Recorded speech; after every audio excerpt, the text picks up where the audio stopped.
Hello everyone and welcome to Game 10 of the World Chess Championship match 2021. It's Magnus Carlsen versus C42 and currently the situation in the match does not look well for Jan. He is down by 3 points and he has 5 games up until game 14 to bounce back in the match. Otherwise, well, it's not gonna be possible for him to do anything about it. Even if he manages to equalize, it's still not enough. He still has to go into tie breaks, but I believe Magnus lost 3 games altogether in all of his World Chess Championship matches. So, losing 3 games now would be a very impressive undertaking from Jan.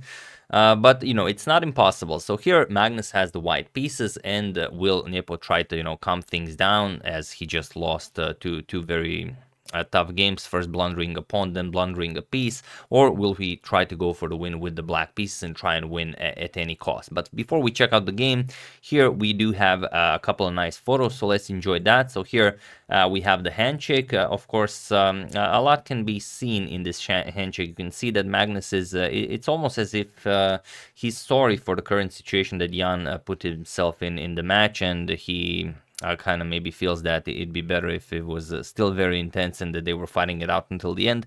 But all in all, well, he just wants to win and, keep his World Chess Championship title. And Jan, you can see that he's already looking at the board, so he could be very, very eager to get back to the chess and, skip all of these formalities. And here we have the first move. The first move was made by Amna Al-Kubaisi. She's the, I believe, first female Emirati Formula 3 driver. So she's making the first move. You can see that she's taking it very seriously. Maurice behind, enjoying himself as usual. The players, they are very eager to start the game. And here you can see just how Jan is approaching this. The Petrov defense is on the board. You can see that he just played knight to f6, and he's trying to get any reaction whatsoever from Magnus. And Magnus, he's a statue. He's not giving away anything. You can see that he's exposing some of his chest hair. It could be sort of an attempt of asserting dominance, but it could also be, that the shirt just moved. So these are, of course, only my interpretation of the photos. They could also be just photos. That being said, let's check out the game. Magnus with the white pieces opens with e4. We have e5 by Jan, knight to f3, and again knight to f6. We have the Petrov defense, and in game 8 we've had the d4 line, but now Nepo repeats knight captures. Magnus repeats knight captures on e5 like he did in game 4. So here we have d6, and now knight back to d3. If you remember, in game 4, knight to f3 was played, but here Magnus goes for knight to d3.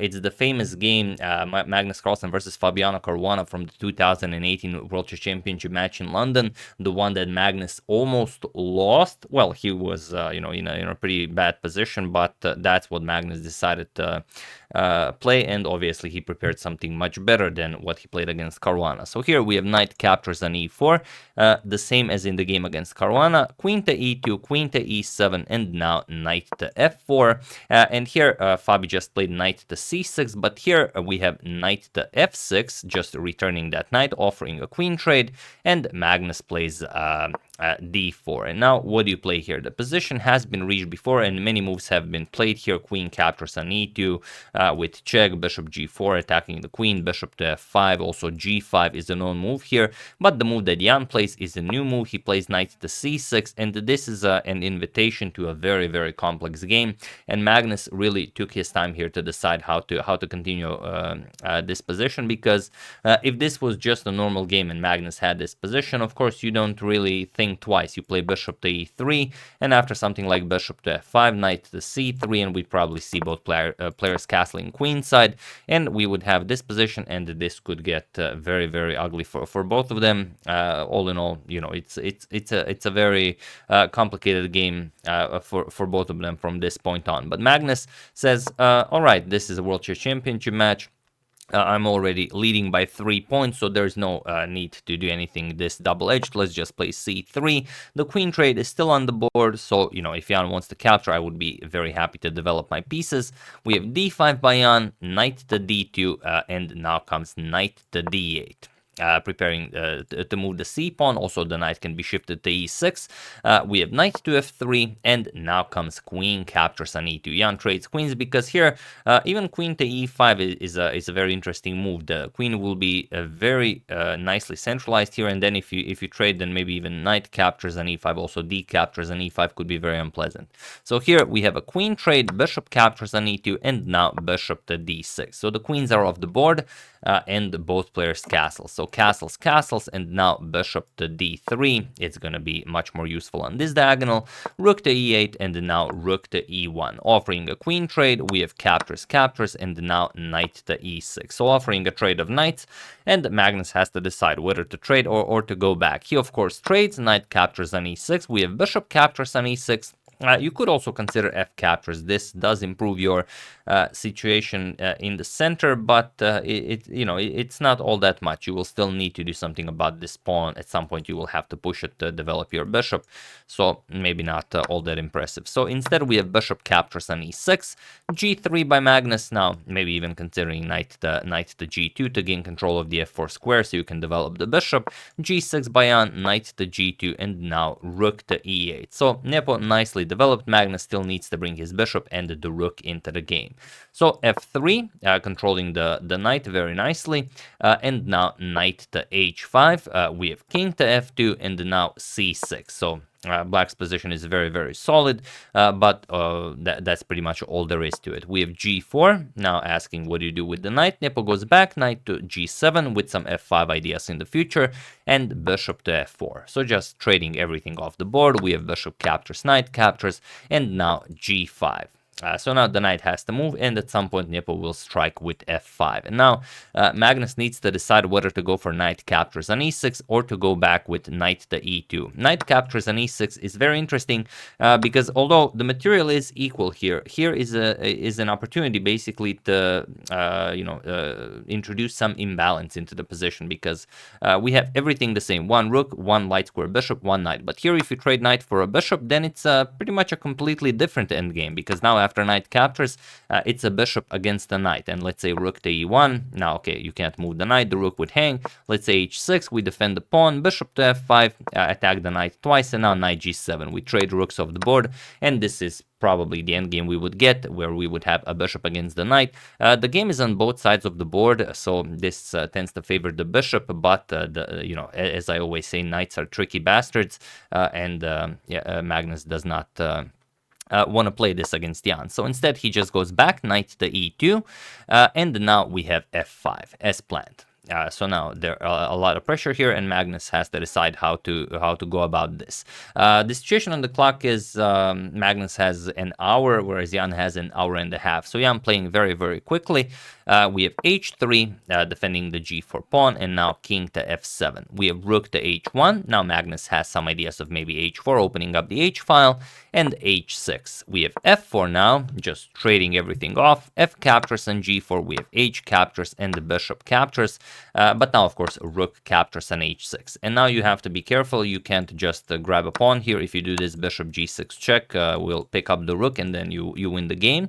So instead, after rook captures on h6, we have bishop to f5. We counter the light square bishop. Bishop captures on f5. Knight captures on f5. And now rook to h7 check. So luckily, Nepo can go back with the knight, so you don't have to lose any pawns. And now f captures on g5. Magnus is up a pawn, but again, only temporarily. So king to g6 attacks the rook and the g5 pawn.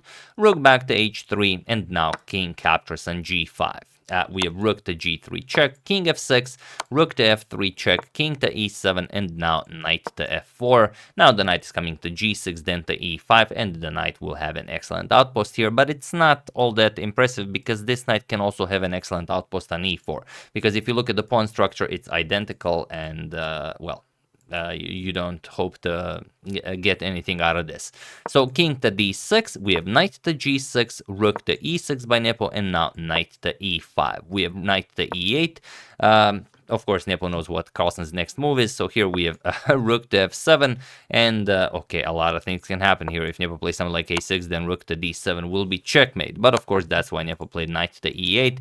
He played it so he can play rook to f6 check and force a rook trade. Here, rook captures on f6 was played, knight captures on f6, and here king to e3. This is move 41. Time control has been reached, and the players are allowed to draw the game after move 40. So it was in this position on move 41 that Magnus and Nepo agreed to a draw, as there is nothing more to be done here. So still 3 wins for Magnus and 7 draws. We'll see what happens in the next one. There are 4 more games in the World Chess Championship match, and if Nepo can get 3 wins out of those 4 games, we are going into tie breaks. Otherwise, that will not be happening.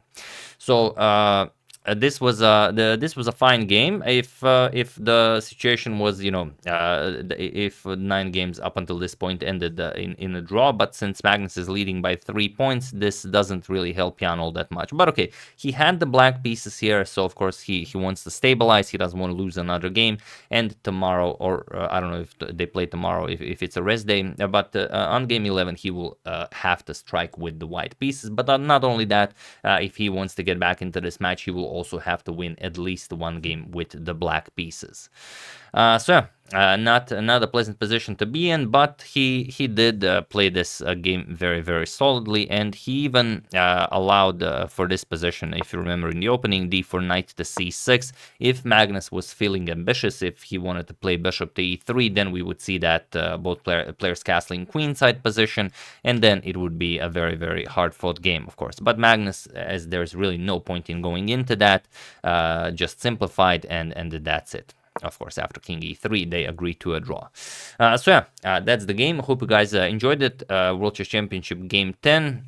We'll see what happens in the next 4 games. I would like to thank Ardal and Shagoli, Scott Christensen, Varun Kumar, Johan Bridger, and Robert Arathun for your contribution to my channel. Thank you a lot. I really appreciate it.